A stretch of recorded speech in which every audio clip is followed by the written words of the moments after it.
Alam mo bang minamahal ko siya, at tunay ang aking nadarama.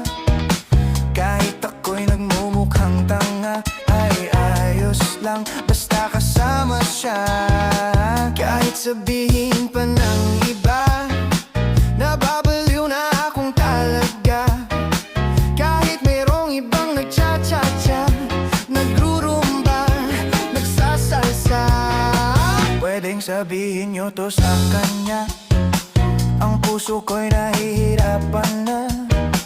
Ano pa ba ang pwede kong gawin na uubra upang maakit siya? Palagay kaya ako